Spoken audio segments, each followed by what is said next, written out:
नमस्कार. सखी सह्याद्रीमध्ये मी रूपलक्ष्मी चौगुले शिंदे आपल्या सगळ्यांचं मनापासून स्वागत करते. मंडळी, चाकाचा शोध लागला आणि माणसाच्या जीवनाला गती निर्माण झाली.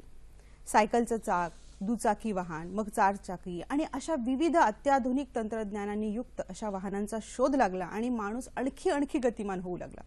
रस्त्यावर आज आपण नजर टाकली ना तर असंख्य गाड्या वेगाने धावतात, प्रत्येकाला घाई, असंच आपल्याला चित्र दिसतं. बरं, ही घाई कशासाठी, नेमकं कुठे पोहोचायचंय, हा सगळा विचार कुठेही दिसत नाही. आणि ह्या वेगामध्ये माणूस आता स्वतःच्या आयुष्याशी खेळू लागलेला आहे. त्यामुळे रस्त्यावर होणाऱ्या दुर्घटनांचा जर प्रमाणाकडे आपण दृष्टिक्षेप टाकला तर त्याचं प्रमाण दिवसेंदिवस वाढत चाललंय. म्हणजे वाहनांची संख्या जशी वाढत चालली आहे, अपघातांचं प्रमाण देखील तेवढ्याच प्रमाणात वाढत चाललेलं आहे. तरी आजूबाजूला आपण बघितलं तर सुरक्षेच्या दृष्टिकोनातून किंवा सावधगिरी बाळगण्याच्या दृष्टिकोनातून अनेक स्लोगन्स लिहिलेल्या, पाट्या लिहिलेल्या, सूचना लिहिलेल्या आपल्याला दिसतात. दुर्घटना से देर भली, वाहनाचा वेग हळू करा, समोर वळण आहे, अशा प्रकारच्या सूचना कायम दिल्या जातात. पण त्या सूचनांकडे दुर्लक्ष करून अगदी वेगाने किंवा एखाद्या नशेमध्ये किंवा आपल्या तरुणाईच्या जोशामध्ये अशा विविध प्रकाराने चुकांनी नियमांचं पालन न करता अपघातांचं प्रमाण दिवसेंदिवस वाढत चाललेलं आहे. याच्यामध्ये माणूस आपलं आयुष्य तर घालवतोच, पण त्या व्यक्तीवर विसंबून असणारे जे परिवारजन आहेत त्यांच्यावर नंतरचं त्यांचं आयुष्य देखील तेवढंच संकटात सापडतं. त्यांच्यावरही अनेक असे प्रसंग येतात. म्हणजे या सगळ्या गोष्टींचा विचार करणं आज फारच आवश्यक झालेलं आहे. आणि म्हणून अनेक वर्षापासून आपण राष्ट्रीय सुरक्षा रस्ता सुरक्षा सप्ताह साजरा करतो. यावर्षी 28वा राष्ट्रीय सुरक्षा सप्ताह आपण साजरा करत आहोत. 9 जानेवारी ते 15 जानेवारी असा या दिवसांमध्ये आपण वेगवेगळे कार्यक्रम घेतो. शासन वेगवेगळे कार्यक्रम घेतं, जनजागृतीचे कार्यक्रम घेतं आणि त्या अनुषंगाने सर्वसामान्यांपर्यंत याविषयीचे तळागाळापर्यंत याविषयीच्या सूचना, नियम, जनजागृती करण्याचा प्रयत्न करत असतं. मंडळी, आजचा कार्यक्रमही त्याच अनुषंगाने आपण घेतलेला आहे आणि त्यामुळे आजच्या कार्यक्रमाचा आपला विषय काय आहे बघा, रस्ते सुरक्षा, एक पाऊल सक्षमतेचे. या विषयावर आज आपण चर्चा करणार आहोत. या विषयावर माहिती देण्यासाठी आमंत्रित केलेला आहे जितेंद्र पाटीलजी, जे प्रादेशिक परिवहन अधिकारी ठाणे परिक्षेत्र येथे कार्य करत आहेत. उपायुक्त परिवहन निरीक्षण या पदाचा अतिरिक्त कार्यभागही त्यांच्यावर आहे. दुसरे आहेत नर्गिस शेख, ज्या महाराष्ट्र सेफ रोड फाउंडेशनच्या डायरेक्टर आहेत. 3 ते 4 वर्षापासून त्या या क्षेत्रामध्ये काम करत आहेत. याआधी त्या राष्ट्रीय लाईफ सेव्हिंग सोसायटी इंडियामध्ये ब्रँड मॅनेजर म्हणूनही त्यांनी काम केलेलं आहे. मंडळी, विषय खरंच महत्त्वाचा आहे. तुमच्या मनामध्ये काही शंका असतील, प्रश्न असतील तर थेट आमच्याशी संपर्क साधा. संपर्कासाठी लागणारे दूरध्वनी क्रमांक असे आहेत: 24908050, 24988050. मुंबई बाहेरचे प्रेक्षक आणि मोबाईलवरनं संपर्क साधण्यासाठी 022 या एसटी कोडचा आपण वापर करायचा आहे. कार्यक्रमाला सुरुवात करते.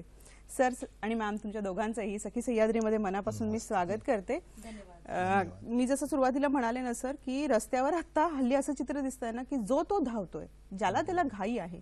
आणि ही घाई इतकी की एकमेकाला ओव्हरटेक करण्याच्या नादामध्ये असेल किंवा रस्त्यावर एखादी नवीन गाडी हातात आली म्हणून तरुणाई जोशाने ज्या पद्धतीने ड्रायव्हिंग करताना आपल्याला दिसतं, नाहक बळी जातो, पादचाऱ्यांचा देखील बळी जातो. अशी एकूण जेव्हा स्थिती आहे सर, त्यावेळी अशा प्रकारचा सप्ताह आपण साजरा करतो, जनजागृती करतो. मला सांगा सर, कधीपासून सुरुवात झाली अशा प्रकारचा सप्ताह साजरा करण्याची, त्याच्या पाठीमागची पार्श्वभूमी? हो. आणि आपण जसं माशी सांगितलं की देशभरात हा 7 दिवसासाठी हा रस्ता सुरक्षा सप्ताह साजरा केला जाणार आहे. परंतु महाराष्ट्रामध्ये विशेष करून आपण हा 15 दिवसाचा अभियान 9 जानेवारी ते 23 जानेवारी या कालावधीमध्ये साजरा करणार आहोत. उद्देश हाच आहे की नागरिकांमध्ये रस्ता सुरक्षेविषयी जागरूकता निर्माण व्हायला पाहिजे आहे. कारण वाहन चालवणे आणि रस्त्याचा वापर हा अनिवार्य झालेला आहे. आपण कामासाठी जात असू, शाळेत शिकायला जात असू तर वाहनाचा वापर, सायकलचा वापर, रस्त्याचा वापर हा होतोच होतो. आणि त्यामुळे सर्वांसाठी रस्ता सुरक्षा हा ब्रीदवाक्य घेऊन आपण मोटर वाहन विभाग असेल किंवा महाराष्ट्र शासन असेल, ह्याची जनजागृती करण्यासाठी हा सप्ताह साजरा करतो. यामध्ये प्रामुख्याने आपण विद्यार्थी आणि नागरिक यांना समोर ठेवलेला आहे. यांच्या अडचणी, यांच्यामध्ये जनजागृती करणे हा उद्देश आहे. आणि यासाठी राज्यामध्ये प्रत्येक जिल्ह्यामध्ये आपण विविध कार्यक्रम ह्या पंधरवड्यात घेणार आहोत. सर्व घटक आहेत, मग वाहन चालक आहेत, ट्रक चालक आहेत, रिक्षा चालक आहेत, शालेय विद्यार्थी आहेत, या सर्वांचे आपण ट्रेनिंग प्रोग्राम्स या कालावधीमध्ये घेत असतो आणि अशी ही जनजागृती करत असतो. नक्कीच. मॅम, तुम्ही सामाजिक क्षेत्रामध्ये कार्य करता. एनजीओच्या माध्यमातून लोकांपर्यंत वेगवेगळ्या गोष्टी पोहोचवण्याचा प्रयत्न करता. तुमच्यासाठी तुम्ही ह्या सप्ताहाकडे कसं बघता? खरं सांगायचं तर देशभरामध्ये हा 7 दिवसाचा प्रोग्राम असतो, महाराष्ट्रामध्ये 15 दिवसाचा असतो, पण आमच्यासाठी हे रोजच काम असतं आणि आम्ही रोजच साजरा करतो. त्याच्यासाठी आम्ही स्कूल्समध्ये, कॉलेजेसमध्ये किंवा गव्हर्नमेंट सेक्टर बरोबर किंवा जे काही सोसायटीज आहेत तिथे त्यांच्यावर आम्ही काम करतो. त्याचा अवेअरनेस प्रोग्राम कंडक्ट करून त्यांना जास्तीत जास्त माहिती देऊ शकतो की काय गोष्टी करायला पाहिजे आणि काय नाही करायला पाहिजे. तर आम्ही हे रोजच साजरा करतो. नक्कीच. सर, आकडेवारी तुमच्याकडनं घेणं अपेक्षितच आहे आणि लोकांपर्यंत ती पोहोचली तर याचं गांभीर्य लक्षात येईल. त्यामुळे आज एकंदरीतच रस्त्यावरच्या होणाऱ्या अपघातांची स्थिती काय आहे सर? थोडंसं जरा तौलनिक पण आपण बघूयात, जागतिक पातळीवर, देशाच्या पातळीवर, राज्याच्या पातळीवर, पण आज घडीला स्थिती काय आपल्याला दर्शवते? खूपच भयावह स्थिती रस्ता अपघातांची आहे आणि यामध्ये तरुण वर्ग अपघातामध्ये मृत्युमुखी पडण्याचं प्रमाण जास्त आहे. आज आपल्या असं लक्षात येईल की जगभरामध्ये 3000 लोक रोज अपघातामध्ये मृत्युमुखी पडत आहात. भारतामध्ये दरवर्षी साधारणपणे आपण 1,30,000 लोक, स्क्रीनवर मला वाटतं ती आकडेवारी आपण लोकांना दाखवतोय. 1,30,000 लोक भारतामध्ये मृत्युमुखी पडतात, तर महाराष्ट्रामध्ये 13,000 दरवर्षी मृत्युमुखी लोक पडत आहेत. म्हणजे भारताच्या तुलनेत 10% अपघात मृत्यूचं प्रमाण महाराष्ट्रामध्ये, आपल्या राज्यामध्ये. जगभरामध्ये 13 लाख लोक जर मृत्युमुखी पडत असतील तर भारतात 1,30,000, म्हणजे 10% भारताचं प्रमाण आहे आणि महाराष्ट्राचं भारताच्या 10% प्रमाण आहे.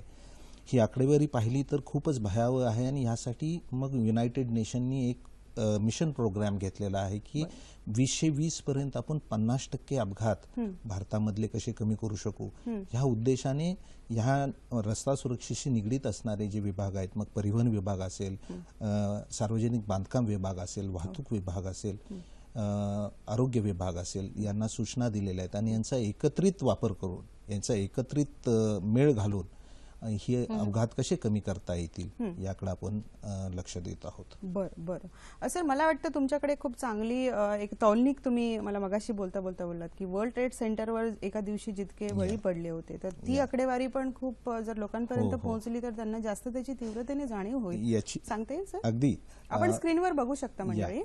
वर्ल्ड ट्रेड सेंटरवर जेव्हा आतंकवादी हल्ला झाला होता तेव्हा एका दिवसात 3,000 लोक मृत्युमुखी पडलेले होते आणि त्याच दिवशी रस्ते अपघातामध्ये 3200 लोकांचा जगभरामध्ये मृत्यू झालेला होता. यावरून याची व्यापकता आपल्या लक्षात येईल आणि हा प्रश्न किती गंभीर आहे आणि याकडे सर्व घटकांनी, म्हणजे शासनाने तर पाहिलंच पाहिजे, परंतु इथं आपल्याकडे आज एनजीओ आलेले आहेत आणि सामान्य नागरिक आहेत, शाळा विशेषतः, यांचा यामध्ये सहभाग फार महत्वाचा आहे. कारण शाळांमध्ये कॅच देम यंग आपण म्हणतो, लहान मुलांना लहानपणापासून ह्या प्रश्नाविषयीची जर जागरूकता आपण निर्माण करून दिलो तर मला वाटतं एक चांगला चालक आणि चांगला पादचारी जर निर्माण झाला तर हे अपघात कमी होऊ शकतात. अपघात टाळले निश्चित जाऊ शकतात, परंतु त्यासाठी आपल्याला एक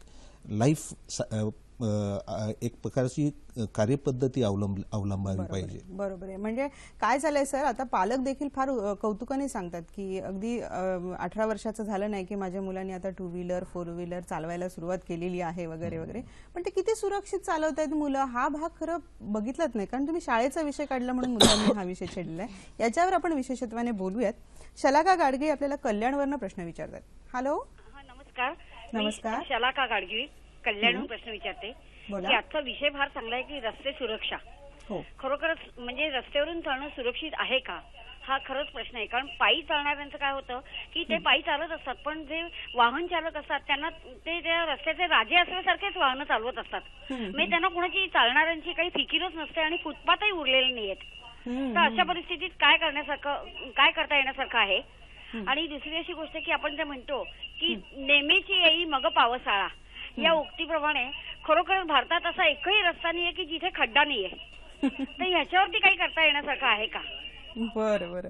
दोन्ही प्रश्न अतिशय योग्य, महत्वाचे, ज्या विषयांवर आम्ही बोलणारच होतो असे प्रश्न आपण विचारले शलाका मॅडम. खरं सर, आता त्यांनी सांगितलं त्याच्यावरून आठवलं की घरातून बाहेर पडणारा व्यक्ती सुरक्षित आमच्या घरी वापस येईल संध्याकाळी याची शाश्वती देता येत नाही. अनेक कारणांमध्ये अपघात हा फार महत्वाचं कारण आहे, नाही का? आता शलाका मॅडमने जो प्रश्न विचारला मॅम, फुटपाथवरचा त्यांनी जो पादचाऱ्याचा काही अपराध नसतो, नाहक बळी पडतो. आधी आपण बोला सर, त्याच्यावर आपणही नंतर प्रकाश टाका. काय सांगता येऊ शकतं? ऍक्च्युली आजकाल तुम्ही बघितलं की रस्त्यांवर जे आहे पादचारी मार्ग आहेत, ओके, त्याच्यावर जास्त करून ठेलेवाले बसलेले असतात, ओके. जिथं सिग्नल्स असतात, जिथं साईडचे रोड्स असतात, जे पादचारी मार्ग, तिथे लोक काय करतात की त्याच्यावरनं गाडी चालवतात, कारण त्यांना लवकर जायचं असतं. बाईकवाले स्पेशली घाई असते त्यांना जायची. मग अशा परिस्थितीमध्ये पुण्यामध्ये काही ठिकाणी बार लावलेले आहेत की ते रस्ते त्याच्यातनं चालू नये, आणि तिथं स्ट्रिक्टली हे पण घेतलेलं आहे आरटीओनी, ते खूप चांगलं केलेलं आहे की तिथं ठेलेवाले बसत नाहीत, त्यामुळे तो मार्ग मोकळा आहे. मुंबईचा पण तसंच झाला तर ते जास्त योग्य असेल असं माझं मत आहे. बरं बरं. सर, आपण काय खरं पादचाऱ्याचा दरवेळेस काही त्याचा दोष नसतो, किंवा पादचारी देखील रस्ता क्रॉस करतानाचे जे काही नियम आहेत ते पाळतो का? या सगळ्या गोष्टींवर मला वाटतं प्रकाश टाकावा. खरं तर पादचाऱ्यांचा रस्त्यावरील हक्क हा पहिला आहे, कारण या जगामध्ये पहिल्यांदा माणूस आला आणि त्याच्यानंतर वाहन आलेलं आहे. जगभरामध्ये आपण पाहिलं तर पादचाऱ्यांचा हक्क हा प्रमाण मानलेला आहे. या पार्श्वभूमीवर जे आपला सिटीचा डीपी प्लॅन असतो किंवा रस्त्याचा जेव्हा विकास होत असतो त्यावेळेस फुटपाथ हे पादचाऱ्यांसाठी असलेच पाहिजेत, आणि ते अनएन्क्रोच्ड असले पाहिजेत, म्हणजे ना फेरीवाले त्याच्यावर ठेले बसले नाही पाहिजेत, किंवा पेडेस्ट्रियन झेब्रा क्रॉसिंग्स जे आहेत पादचाऱ्यांसाठी रस्ते क्रॉस करणे, ओलांडता येणं शक्य असणं, शक्य होणं, ह्यासाठी रोड इन्फ्रास्ट्रक्चरमध्ये तशी प्रोव्हिजन, तसं नियोजन असणं आवश्यक आहे. यासाठी मग महानगरपालिका असेल, सार्वजनिक बांधकाम विभाग असेल, रस्ते विभाग असेल, वाहतूक विभाग असेल आणि परिवहन विभाग असेल, यासाठी जिल्हा रस्ता सुरक्षा समिती जी असते त्यामध्ये देखील ह्यावर चर्चा किंवा नियोजन केलं जातं, आणि महानगरपालिकेच्या डीपी प्लॅनमध्ये याबाबतचं नियोजन केलं जातं. पादचाऱ्यांचे हक्क हे प्रमाण आहेत, परंतु त्याचबरोबर एक महत्त्वाची गोष्ट पादचाऱ्यांनी लक्षात ठेवली पाहिजे की जिथे जिथे फुटपाथ आहेत तिथे फुटपाथवरूनच चाललं पाहिजे, आणि तो जर आग्रह आपण धरला तर मला वाटतं हे जी काय अतिक्रमणं आहेत ती हळूहळू कमी होतील, आणि या संदर्भात शासन प्रयत्नशील आहे. सर्वोच्च न्यायालयाने या संदर्भात देशपातळीवर एक समिती गठीत केलेली आहे, आणि त्यामध्ये विविध निर्देश राज्य शासनांना दिलेले आहेत. त्यापैकी हा एक निर्देश आहे. बरं सर, आपण फॉरेन कंट्रीजमध्ये बघितलं ना, तर पायी जाणारे लोक जर आले रस्ता क्रॉस करायला तर वाहन लगेचच थांबतात, अगदी, कारण आधी त्यांना रस्ता क्रॉस करण्याची परवानगी किंवा त्यांना मान असतो आणि नंतर वाहन जातात. असं आपण चित्र बघतो. आपल्याकडे सर्रास उलटं चित्र दिसतं. खड्ड्यांचा एक विषय त्यांनी काढलेला आहे, मला वाटतं तो फारच ज्वलंत विषय. म्हणजे सोशल मीडियामधनं पण या विषयावर इतके विनोद फिरत असतात की रस्त्यात खड्डा शोधा किंवा खड्ड्यांमधनं रस्ता शोधा वगैरे अशा प्रकारचे. खड्ड्यांचा मुद्दा फार महत्वाचा आहे, आणि आजकाल आपण बघतो विशेषतः पावसाळ्यामध्ये खड्ड्यांमुळे होणाऱ्या दुर्घटनांचं प्रमाण खूप जास्त आहे. तर त्याच्यावर काय आपण उपाययोजना करू शकतो? यावर रस्त्यांची निगा राखणं हा प्रामुख्याने महानगरपालिका सार्वजनिक बांधकाम विभागाशी निगडीत विषय आहे, आणि यावर नियमितपणे शासन खर्चही करत असतं. आणि रस्ते चांगले असतील तर आपल्याला वाहन चालकांसाठी अपघात देखील होणार नाहीत, कारण रस्त्यावर जर खड्डा असेल, आपण जोरात स्पीडने येत असू, तो खड्डा लक्षात येत नाही, आणि मग वाहन चाक जेव्हा त्या खड्ड्यात जातं त्यावेळेस तुमचा बॅलन्स जातो. दुचाकी स्वारांचे असे ऍक्सिडेंट्स खूप होतात, आणि विशेषतः त्यामध्ये असं लक्षात आले की भारतामध्ये 70 ते 75% वाहनांची पॉप्युलेशन ही दुचाकी व्हेकलची पॉप्युलेशन आहे. म्हणजे एकूण रस्त्यावरील असणाऱ्या वाहनांपैकी 70% वाहनं ही दुचाकी स्वार आहेत, आणि अशा वाहनांसाठी हे खूपच धोकादायक आहे. बरोबर आहे मॅम. खड्ड्यांचा मुद्दा घेऊन तुमच्याकडे याच्यासाठी येते कारण तुम्ही एनजीओ म्हणून काम करता, डायरेक्ट तुमचा पब्लिकशी संबंध असतो, तुम्ही शिबिर घेतात, त्यावेळेस नागरिकांचं सगळ्यात मोठी कंप्लेंट ही असते की रस्त्यांवर खूप खड्डे आहेत आणि त्याच्यामुळे अपघात होतात. तर तुम्ही त्याच्या बाबतीत काही प्रकाश टाकू इच्छिता का? योग्य प्रश्न आहे. या बाबतीत मला असं सांगावं लागेल की यासाठी मला असं सांगावं लागेल की जे खड्ड्यांचा मुद्दा आहे तो अगदी योग्य आहे. जेव्हा आपण जातो, महानगरपालिकेचा हे जे रोल असतो की त्यांनी सारखे सारखे खड्डे करण्यापेक्षा ओके त्यांनी पाईपलाईन अशी टाकायला पाहिजे की जिथनं ते ओपन करता येईल आणि क्लोज करता येईल. ओके, हे सजेशन आपण देऊ शकतो आणि त्याच्यामुळं जे खड्डे होणे हा प्रकार टळेल.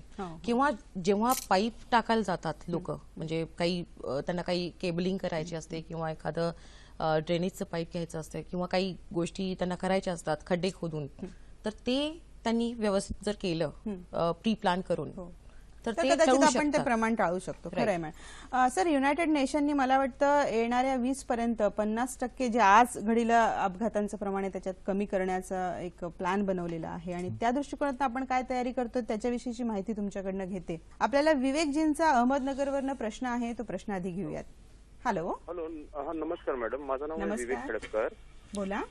मॅडम, मला असं बोलायचं होतं की मला सध्या मुंबई, पुणे अशा काही शहरामध्ये कानून व्यवस्था म्हणजे रस्ते सुरक्षेबद्दल जे कायदे असतात ते कडक असतात आणि मुंबईच्या बाहेर म्हणजे मी आता सध्या अहमदनगरमध्ये राहतो किंवा इतर शहरांमध्ये ह्या कायद्यांचे सर्रास असं पायमल्ली केली जाते.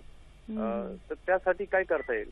कारण आम्ही बघतो की गाडी चालवताना म्हणजे व्यवस्थित चालवली नाही, म्हणजे काळ्या काचा, हेल्मेट न वापरणं, सिग्नल न दाखवणं, सिग्नल तोडणं, तर यासाठी काही आहे का व्यवस्था? कारण हे अपघात मॅक्झिमम होत आहेत हे नियम तोडल्यामुळे होतात. नक्कीच नक्कीच. विवेकजी, या प्रश्नाकडे येणार होतो आम्ही. विवेकजींचा प्रश्न खूप रास्त आहे सर, आणि त्यांनी असं सांगितलं की मुंबई पुण्यामध्ये तेवढ्या प्रमाणात होत नाही कारण कायदे कडक पाळले जातात. आता तर सीसीटीव्हीच्या माध्यमातून मला वाटतं अत्याधुनिक तंत्रज्ञानाचा वापर करूनही बऱ्यापैकी कंट्रोल करण्याचा प्रयत्न सुरू आहे, तो स्वागतार्ह आहे. पण अहमदनगरमध्ये ते आहेत अशा ठिकाणी सर सर्रास उल्लंघन केलं जातं नियमांचं, कायद्यांचं. तर अशा वेळी काही आणखी कडक याच्यावर पावलं उचलण्याची गरज आहे कारण त्यासाठी काय प्रयत्न सुरू आहे? निश्चितच पुणे किंवा मुंबई शहरामध्ये आपल्या पोलिसांची संख्या जास्त असल्या कारणाने, तंत्रज्ञानाचा वापर जास्त केला असल्या कारणाने तुलनेत अंमलबजावणी जास्त होते.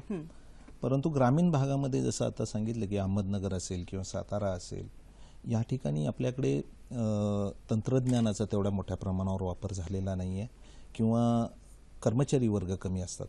परंतु यामध्ये मला सांगायचं आहे की जिल्हा प्रशासनामध्ये वाहतूक पोलीस आणि परिवहन विभागातर्फे ही कारवाई केली जाते आणि सक्षमीकरणाकडे आता ह्या नवीन येणाऱ्या 2 वर्षामध्ये 3 वर्षामध्ये सक्षमीकरणाकडे, विभागांच्या सक्षमीकरणाकडे खूप भर दिला जाणार आहे. यामध्ये अधिकाऱ्यांची भरती केली जाणार आहे.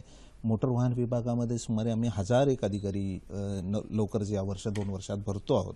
या संदर्भात न्यायालयाने, उच्च न्यायालयाने, सर्वोच्च न्यायालयाने वेगवेगळे आदेश पारित केलेले आहेत. त्याच्या अनुषंगाने हे निश्चितच आता आपली जी अंमलबजावणीचं काम जे आहे ते अधिक व्यापक आणि परिणामकारक करण्याकडे आपला हा दृष्टिकोन असेल. जसं त्यांनी सांगितलं की हेल्मेटचा वापर न करणे किंवा काळी काच लावणे वगैरे ह्या सगळ्या रस्ता सुरक्षेच्या दृष्टिकोनातून धोकादायक गोष्टी आहेत. त्यावर परिणामकारक आळा बसला तर मला वाटतं अपघात कमी होण्यास निश्चित मदत होईल. बरोबर आहे. हेल्मेटच्या वापराच्या बाबतीत मध्यंतरी तर खूप बोललं गेलं सर. खरं तर ते स्वतःच्या सुरक्षिततेसाठीच आहे, पण तरी देखील नागरिक तेवढे उत्सुक नसतात बरेचदा, त्यांचा नाराजीचा सूर असतो. ह्या पाठीमागे खरं काय कारण असू शकतात? मॅम, तुम्ही लोकांशी प्रत्यक्ष डायरेक्ट डील करता, तुम्ही काय भर टाकू शकता का याच्यावर? आता जसा प्रश्न विचारला यांनी जे मिस्टर विवेक यांनी, राईट, त्याच्याबद्दल मला थोडंसं बोलायला आवडेल. जसं सरांनी सांगितलं की ते आता काही लोकांची भरती करतील. मुंबई आणि पुण्यामध्ये जास्त पोलीस ऑफिसर्स किंवा आहेत लोक, त्यामुळं तिथं त्यांना नियंत्रित करू शकतं. पण जसं आपलं आता देश आधुनिक तंत्रज्ञानाकडे चाललेलं आहे किंवा आधुनिक गोष्टींकडे आपण वळत आहोत, इथे जसं आधार कार्ड लिंक केलेलं आहे प्रत्येक बँकेबरोबर, तसं जर गाडीचं रजिस्ट्रेशन नंबर जर लिंक केलं त्यांच्या बँक अकाउंटशी आणि जर सपोज फाईनचा रेट जर वाढवला, म्हणजे जर आपण 100 रुपये किंवा 200 रुपये चार्ज करतोय तिथं जर त्यांनी 500 आणि 1000 रुपये जेव्हा आपण चार्ज करू तर त्या ह्याच्यामध्ये लोक कंट्रोलमध्ये येऊ शकतात. बरोबर आहे. नक्कीच. मला वाटतं सर आपल्याला याच्यावर काही बोलायचं आहे. जसं मॅडमनी सांगितलं, हा प्रयत्न शासनाने तर केलेलाच आहे. ऑगस्ट 2016 मध्ये आपण दंडांची रक्कम जी आहे ती महाराष्ट्र शासनाने वाढवलेली आहे आणि आता केंद्रातून देखील दंडांची रक्कम वाढवली जाणार आहे. तंत्रज्ञानाचा वापर करायचा मॅडमनी सुतोवाच केली. या संदर्भात मला सांगायचे की आता राज्य पातळीवर आणि देश पातळीवर आपण वाहन आणि सारथी असे 2 संगणक प्रणाली राबवतो आहोत, ज्यामध्ये सर्व देशातले RTO ऑफिसेस एकमेकाशी जोडले जाणार आहेत इंटरनेटच्या माध्यमातून.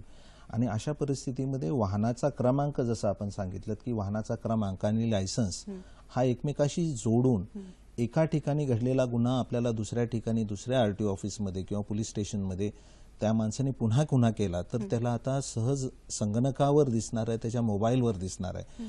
या संदर्भाचं जे प्रणाली विकसित करण्याचं काम जे आहे ते चालू आहे आणि ते अत्यंत अंतिम टप्प्यामध्ये आहे.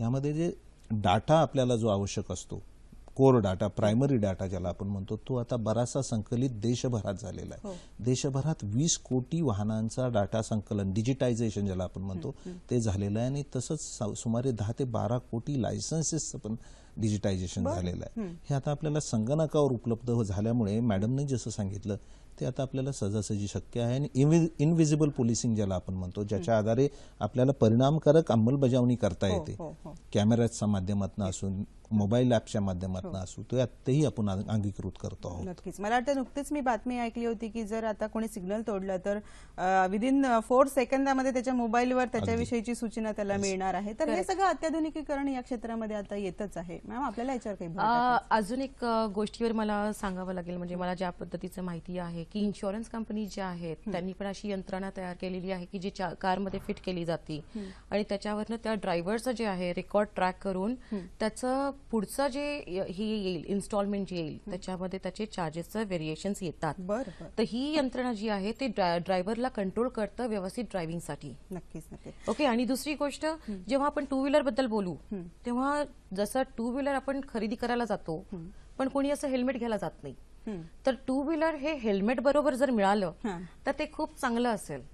तर ह्या 2 गोष्टी जर सपोज आपण व्यवस्थित केल्या की हेल्मेट हे 2 व्हीलरच्या प्राइसमध्येच इन्क्लूड करून लोकांना वाटण्यात आले आणि ते कंपल्सरी केले तर अपघात हे टाळू शकतो. नक्की सर, याच्यावर तुम्ही पण प्रकाश टाका. आणि आणखी याला जोडूनच मी आणखी एका प्रश्नाचा सुतोवाच करते की जसं मगाशी मी उल्लेख केला होता की युनायटेड नेशननी जे काही टार्गेट दिलंय की येणाऱ्या 20 पर्यंत आपण 50% अपघात कमी करायला हवे, त्याच्यासाठी काय प्रयत्न सुरू आहेत? आणि त्याच अनुषंगाने ह्याही गोष्टीची माहिती द्या सर की नेमका ऍक्सिडेंटमध्ये, अपघातामध्ये चालक जातो, पादचारी जातो, निरपराध जातो, नेमकं जास्त प्रमाण किंवा जास्त संख्या अपघातामध्ये बळी पडणाऱ्यांची कोणाची आहे? एक साधारणतः निरीक्षण काय आहे या सगळ्या प्रश्नांवर? पहिल्या प्रश्नाचं उत्तर मी प्रथम देतो. नक्की. हेल्मेट संदर्भात राज्य शासनाने आणि केंद्र शासनाने सर्व वाहन उत्पादकांना आणि वितरकांना सूचना दिलेल्या आहेत की जेव्हा तुम्ही नवीन वाहन विकाल त्यावेळी त्यासोबत हेल्मेट देणं बंधनकारक आहे. आणि तसा दाखला, तसं प्रमाणपत्र ते आम्हाला RTO ऑफिसमध्ये देत असतात आणि त्याची आम्ही शहानिशा करूनच आपण त्याचे नोंदणी करत असतो. बरोबर. हेल्मेटचा वापर हा खूप महत्वाचा आहे आणि वाहन चालकांनी त्याचा वापर करणं हे त्यांच्या हिताचं आहे. आणि ह्यासाठीच हेल्मेटच्या दंडासाठी आपण पूर्वी 100 रुपये दंड होता, आता आपण राज्य शासनाने 500 रुपये दंड केलेला आहे. केवळ उद्देश हाच आहे की लोकांनी हेल्मेट घालावं आणि कारण हेल्मेट वापरल्यानंतर अपघातामध्ये जे डोक्याला जी इजा होऊन मृत्युमुखी पडण्याचं प्रमाण जास्त आहे ते खूप आहे आणि हेल्मेट त्यामध्ये परिणामकारक आपल्याला करतं. दुसरा मुद्दा जो आपण बोललो होतो की वर्ल्ड हेल्थ ऑर्गनायझेशन आणि युनायटेड नेशननी 50% अपघात कमी करण्याचं 2020 पर्यंत ध्येय ठेवलेलं आहे. आणि याच्या अनुषंगाने सर्व राज्यांनी, मग भारतामध्ये MORTH जे पॅरेंट मिनिस्ट्री आहे केंद्रात, त्यांनी हा एक उद्दिष्ट ठेवलं आहे की 2020 पर्यंत आपण 50% अपघात भारतातले कमी करायचे. यामध्ये 50% मृत्युमुखी पडण्याचं प्रमाण कमी करायचं आहे आणि अपघाताचंही प्रमाण आपल्याला 50% कमी करायचं आहे. यासाठी जे 4 E's आहेत रोड सेफ्टीच्या, ज्या आम्ही प्रामुख्याने नेहमी सांगतो की एक तर एज्युकेशन, वाहन चालकांमध्ये ह्या प्रश्नाबद्दलची जनजागृती ही करणे. मग त्यासाठी कॅच देम यंग आपण म्हणतो, शाळेमध्येच त्यांना सांगा. सगळ्यात महत्वाचा मुद्दा आहे आता हा येणाऱ्या काळामधला की तरुणांपर्यंत, लहान मुलांपर्यंत हा मुद्दा जास्तीत जास्त पोहोचवा. इनफॅक्ट शिक्षणामध्ये जर ह्याला इन्क्लूड केलं सर तर तो फार महत्वाचा मुद्दा. तोही प्रयत्न आपला चालू आहे आणि त्या पद्धतीने बऱ्याचशा शाळांमध्ये हा एक उपक्रम म्हणून घेतला जातो. प्रत्येक शाळांमध्ये आता परिवहन समिती स्थापन झालेल्या आहेत. त्या परिवहन समितीच्या माध्यमातून ह्या रस्ता सुरक्षा जनजागरणाच्या मोहिमा देखील आपण त्या शाळेमध्ये घेत असतो. दुसरा महत्वाचा मुद्दा आहे इंजिनिअरिंग. मग ह्या इंजिनिअरिंगमध्ये दोन भाग येतात. एक रस्त्याचं इंजिनिअरिंग आहे आणि दुसरं वाहनांचं इंजिनिअरिंग आहे. मनुष्य हा चुका करणार आणि त्या चुकाचा अभ्यास करून रस्त्यामध्ये आम्हाला काही सुधारणा करता येतील जेणेकरून अपघात कमी होतील, आणि वाहनामध्ये आम्ही काही उपकरण ठेवू शकतो जेणेकरून वाहन चालकांचे अपघात कमी होतील. असं लक्षात आलं की अपघातामध्ये वाहन चालकांपेक्षा इतर पादचारी, सायकल स्वार, पादचारी यांचंच अपघातांमध्ये मृत्यू पडण्याचं प्रमाण जास्त आहे. भारतासारख्या देशामध्ये, परदेशामध्ये पादचाऱ्यांचे हक्क खूप सांभाळले जातात आणि तशा पद्धतीचे रस्ते डिझाईन आहेत, त्यामुळे तिथे पादचाऱ्यांच्या अपघातांमध्ये मृत्युमुखी पडण्याचं प्रमाण कमी. मला काय म्हणायचं सर, आपण ह्यावर पुढे आणखी तुमचे 4 मधले आणखी 2 जे मुद्दे आहेत ते घेऊच आहेत, परंतु आपल्याकडे इथे दंडात्मक कारवाई करून, दंडाचं रक्कम वाढवून वगैरे आपण या सगळ्या गोष्टी एक प्रकारे नागरिकांमध्ये रुजवण्याचा प्रयत्न करतो आहोत. पण सुरक्षा किंवा स्वतःचा जीव हा प्रत्येकासाठी आवश्यक असतो. जी परदेशामध्ये जी एक मानसिकता की त्यांच्यामध्ये हे जे रुजलेलं आहे ते आपल्याकडे इथे रुजवण्यासाठी मला वाटतं एनजीओचं काम फार महत्वाचं आहे. त्याच्याकडे येते मॅडम. मंजुळा शेणॉय आपल्याला प्रश्न विचारतात, आधी त्यांचा प्रश्न घेते. हॅलो, नमस्कार. मला असं विचारायचं की स्पीड ब्रेकर्स जे आहेत ते म्हणजे ओबडधोबड पण असतात आणि त्यांचा उंचवटा पण इतका विचित्र असतो, शेवटी म्हणजे जवळ येईपर्यंत कळत नाही की तिकडे स्पीड ब्रेकर्स आहेत. कारण हल्ली ते पट्टे मारायचं काय ते काय आय डोंट नो, ते कलरच करत नाही, त्यामुळे ते कळत नाही. आणि एका पाठोपाठ एक तर व्हेकल्स असतातच, त्यामुळे एकमेकांवर आदळून आपण ऍक्सिडेंट व्हायची शक्यता आहे की नाही, हे एक मला निदर्शनास आणायचं. आणि दुसरं असं की तुम्ही ठेलेवाले म्हणालात की फुटपाथवर बसतात, तर ते फुटपाथच्या जवळची जी दुकानं आहेत सर्रास त्या दुकानदारांचे सामान पण तिथे ठेवलेलं असतं. मग पादचाऱ्यांनी अशा वेळेस काय करावं, हा एक पण प्रॉब्लेम आहे. त्या 2 विषयी मला सांगा. धन्यवाद. नक्कीच. मंडळी, वारंवार स्लोगनच्या माध्यमातून आपण लोकांपर्यंत काही सूचना, काही विचार पोहोचवण्याचा प्रयत्न करत असतो. महाराष्ट्र राज्य जसं आता आपण राष्ट्रीय सुरक्षा सप्ताह साजरा करतो आहोत, रस्ता सुरक्षा सप्ताह, त्याप्रमाणे त्या धर्तीवर महाराष्ट्र 15 साजरा करतो आहे. म्हणजे 9 जानेवारीपासून 15 दिवस हे अभियानाच्या माध्यमातून जनजागृती करण्याचा प्रयत्न आहे. तर त्या अंतर्गतच काही स्लोगन्स आम्हीही प्रेक्षकांपर्यंत पोहोचवण्याचा आमचा विचार, मानस. त्यातले हे स्लोगन्स: आपली सुरक्षा, आपल्या संपूर्ण कुटुंबाची सुरक्षा, वेग कमी, जीवनाची हमी, आवरा वेगाला, सावरा जीवाला. मला वाटतं अशा प्रकारचे जे काही पाट्या असतात त्याच्या माध्यमातून आपण नेहमी वाचत असतो सर, पण किती वाचतो, किती त्याचा आपल्या आयुष्यामध्ये अंतर्भाव करतो, किती त्याच्यावर आपण उपाय करतो किंवा तशा पद्धतीने वागतो, हा एक खरं प्रश्नचिन्हच आहे.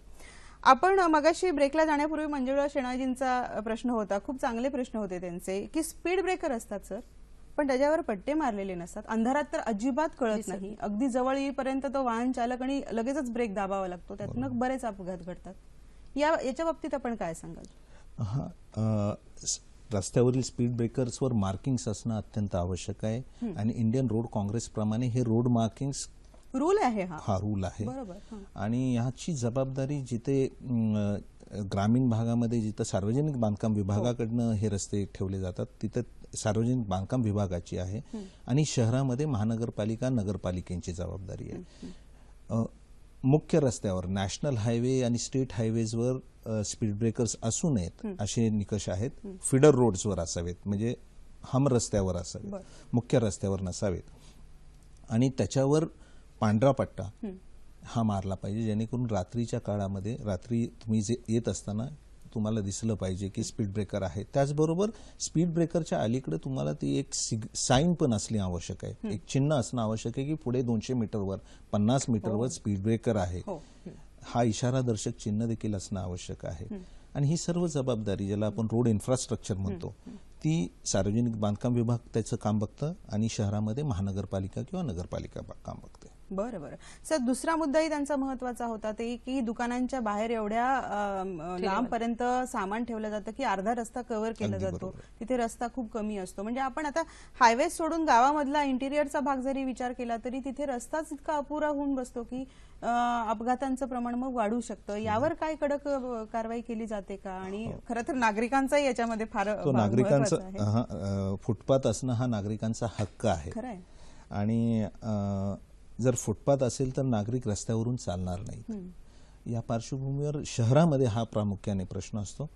नगरपालिका आणि महानगरपालिका ह्या अतिक्रमणांवर नियमितपणे कारवाई करत असतात आणि ज्या ठिकाणी आपल्याला असे प्रश्न निदर्शनास येतात त्या ठिकाणी मला वाटतं नागरिकांनी संबंधित नगरपालिका असेल, महानगरपालिका असेल यांच्याकडे तक्रार जर केली तर त्यांचं अतिक्रमण विरोधी पथक जे आहे तर त्याच्यावर निश्चित कारवाई मला वाटतं एनजीओ म्हणून, कारण इथे लोकांचा सहभाग महत्वाचा आहे, त्यांच्यामध्येही जागृती होणं महत्वाचं आहे. इथे आपण आता खरं तर सरांना एक ऑफिसर म्हणून आरटीओच्या माध्यमातून आपण त्यांच्याकडनं प्रश्नाचं उत्तर घेतोय, पण नागरिकांपर्यंत हा पोहोचण्याचा जो भाग आहे त्याच्यासाठी काय तुमचे एनजीओ प्रयत्न करतात? जेव्हा आमच्याकडे असे काही प्रश्न येतात की या गोष्टीवर तुम्ही आळा घालू शकता का, तर त्या गोष्टी आम्ही गव्हर्नमेंट पर्यंत, नगरपालिकेपर्यंत पोहोचवतो.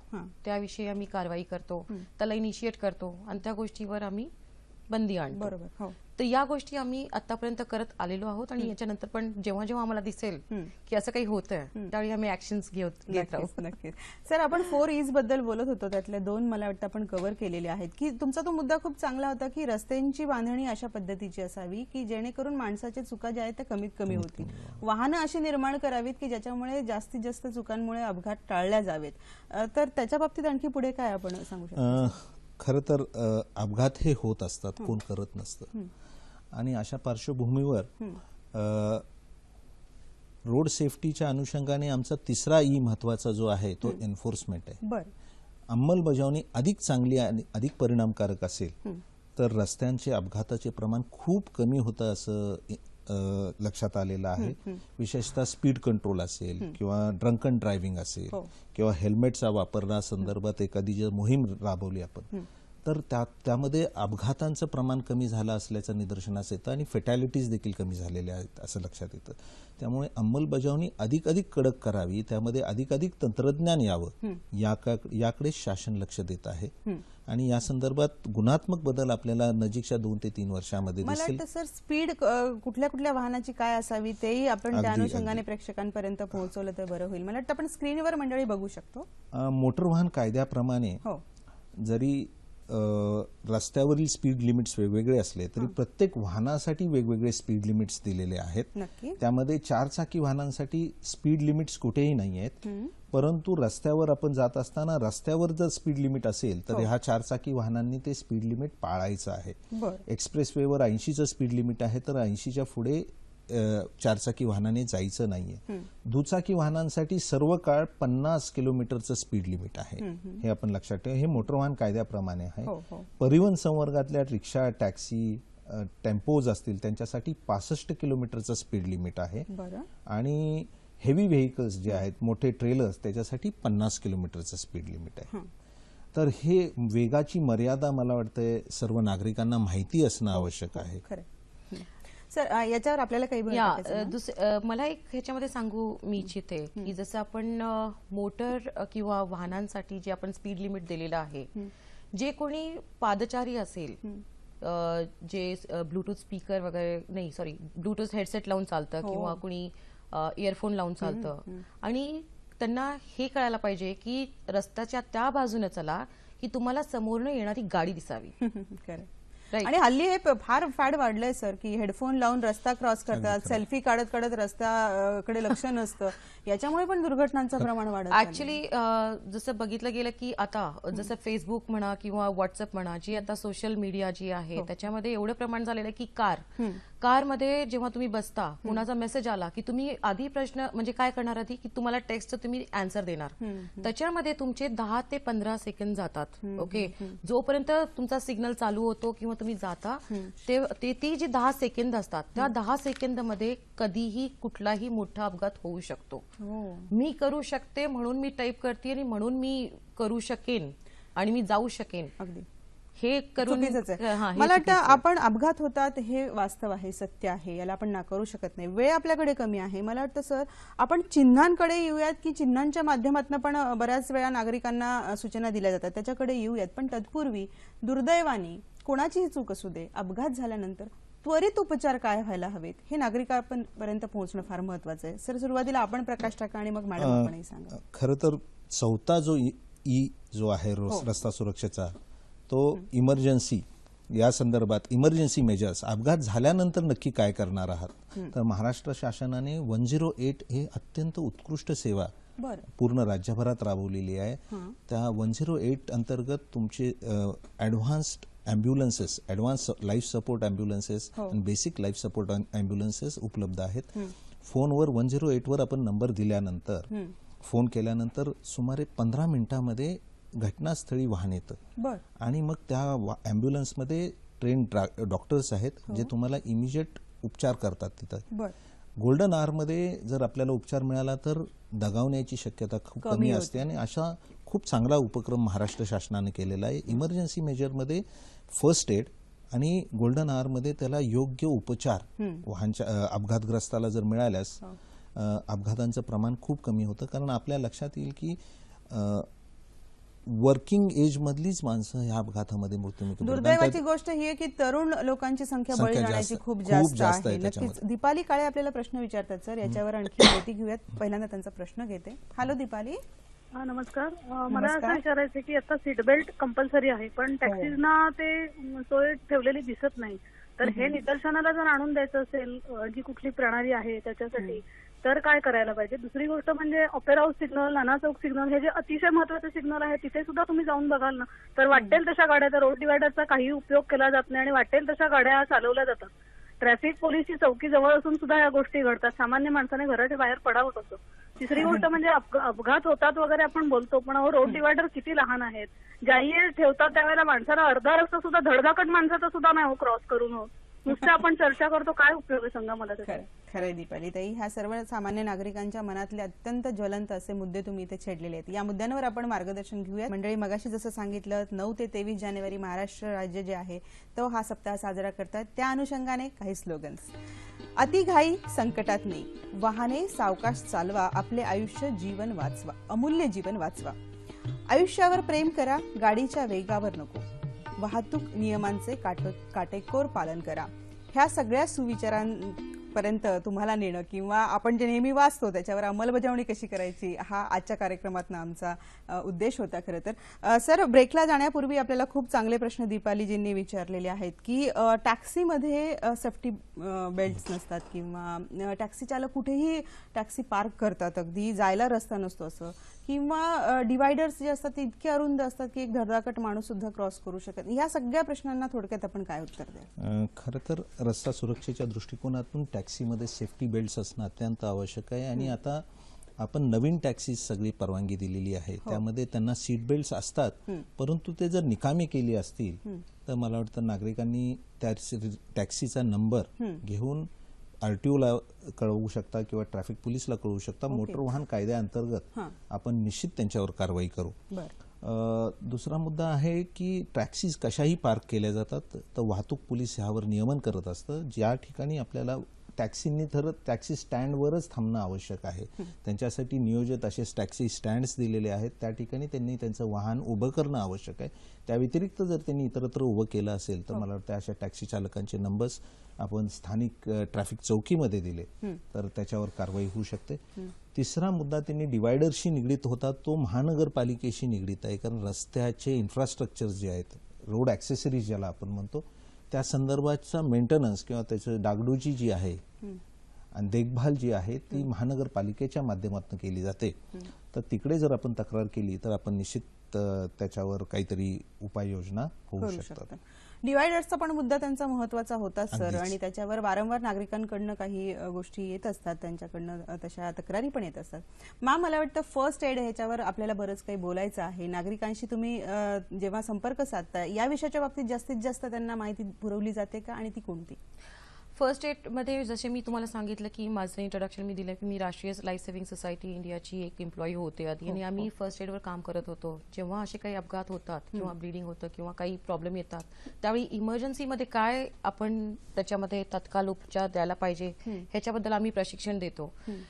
गोल्डन आवर जेव्हा आपण बोललो जातो किंवा 108 ही आपले ॲम्ब्युलन्सची नंबर आहे आणि ते खूप छान काम करतात, नो डाऊट, पण त्या व्यक्तींकडे फक्त 5 मिनिटं असतात.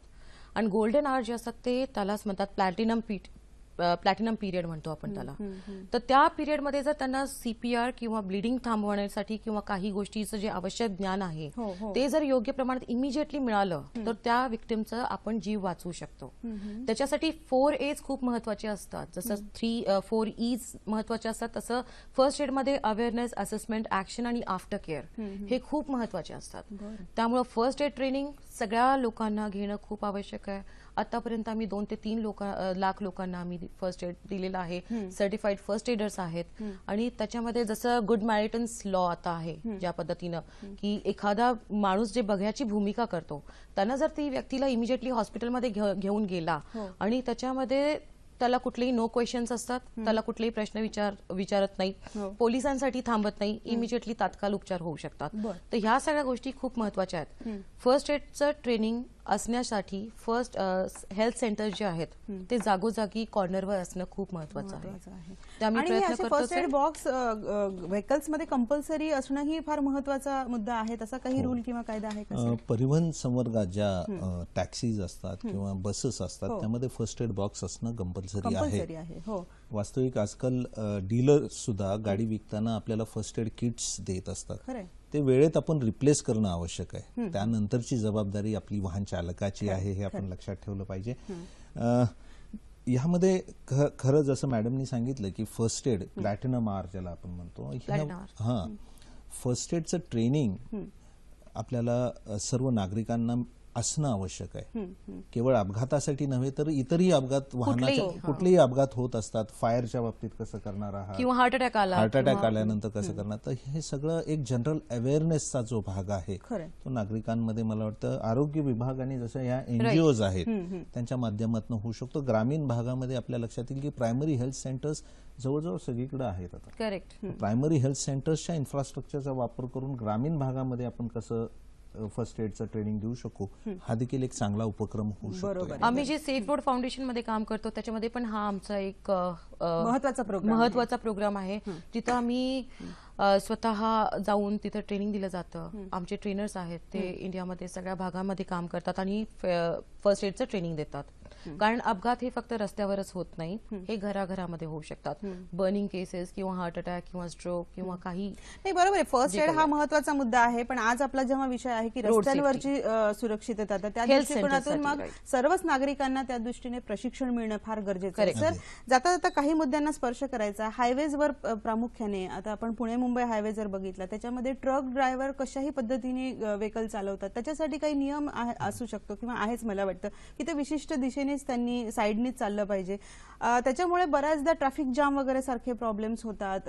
फास्ट वाहनांना त्याचा त्रास होतो. एक त्याच्यावरही प्रकाश टाका. चिन्ह मला वाटतं जे आहेत ते फार महत्वाचे आहेत. आजच्या कार्यक्रमाच्या माध्यमातून त्या चिन्हांबद्दलही बोलूयात आणि जाता जाता शेवटी दंड काय असतो, दंडात्मक कारवाई काय असते त्याच्यावर. अगदी रस्ता सुरक्षेचा एक महत्वाचा भाग आहे ट्रॅफिक डिसिप्लिन. हो.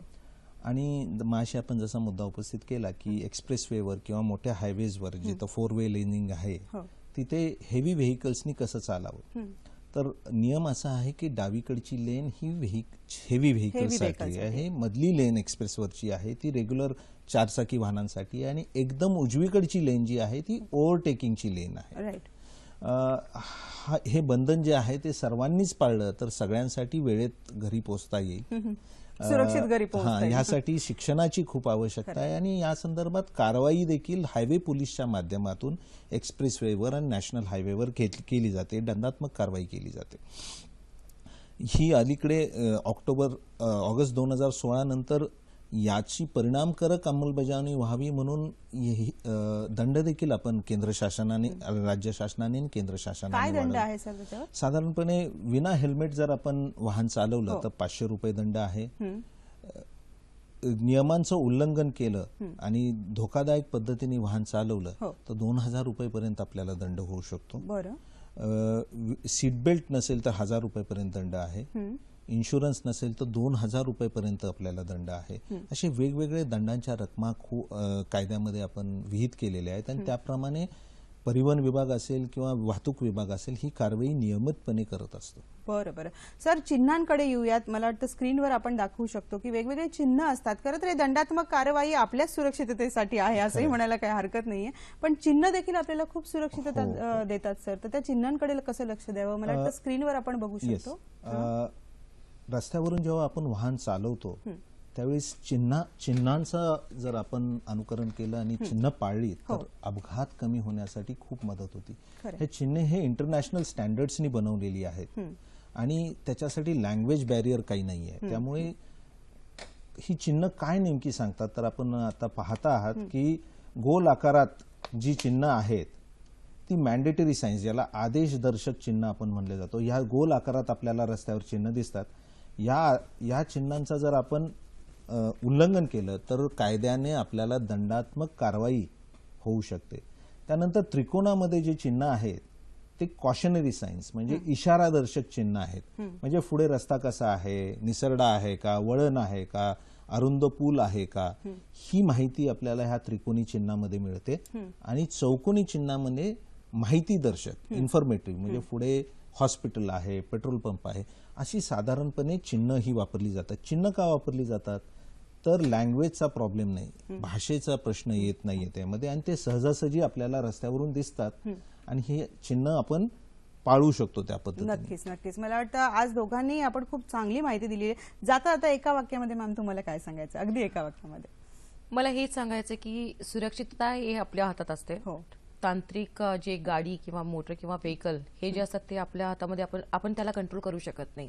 आपण स्वतःला कंट्रोल करू शकतो आणि तेच महत्वाचं आहे. कारण कोणीतरी आपली स्वतःची सुरक्षितता स्वतःच्याच हातात आहे असं म्हणायला काही हरकत नाहीये. मंडळी, मला वाटतं आज आपण जास्तीत जास्त माहिती प्रेक्षकांपर्यंत पोहोचवण्याचा प्रयत्न केलेला आहे, पण शेवटी जाता जाता कार्यक्रमाचा सार हाच की आपलं आयुष्य हे आपल्या हातात आहे, आपली सुरक्षितता ही आपल्या हातात आहे. कोणीतरी दंड करून दंडात्मक माध्यमातून ती आपल्यावर लादावी आणि मग आपण त्याचा अनुकरण करावं अशी खरं तर वेळ यायला नको. अशा प्रकारचा सप्ताह साजरा करण्याची वेळही आपल्याला यायला नको अशीच इच्छा आहे. कसा वाटला कार्यक्रम? आपल्या प्रतिक्रिया आमच्यापर्यंत अवश्य पोहोचा. पण त्याच्या आधी उद्याचा आमचा कार्यक्रम काय आहे तोही मी तुम्हाला सांगते. बघा, उद्याचा आमचा कार्यक्रम स्वामी विवेकानंदांची विचारधारा आणि युवा पिढी हा अत्यंत चांगला आणि महत्त्वाचा विषय उद्याच्या कार्यक्रमातून मांडला जाणार आहे. त्यात सहभागी होणार आहे डॉक्टर मीनल परांजपे आणि आलोक रॉय चौधरी, जे अभ्यासक रामकृष्ण मिशन आणि स्वयंसेवक रामकृष्ण मिशनचे आहेत. तर उद्याचा कार्यक्रम देखील अवश्य पहा. आपल्या प्रतिक्रिया आम्हाला कळवत जा. त्यासाठी लागणारा पत्ता असा आहे. फेसबुक बघा, आमचा फेसबुक आहे www.facebook/sakhisayadri.dd. ईमेल आयडी आहे sakhisayadri@gmail.com. आज आपण आलात आणि खूप चांगली माहिती आम्हाला दिल्याबद्दल सखी सह्याद्रीच्या वतीने मी मनापासून आभार मानते. धन्यवाद मंडळी. नवीन विषयासह पुन्हा भेटूयात. धन्यवाद.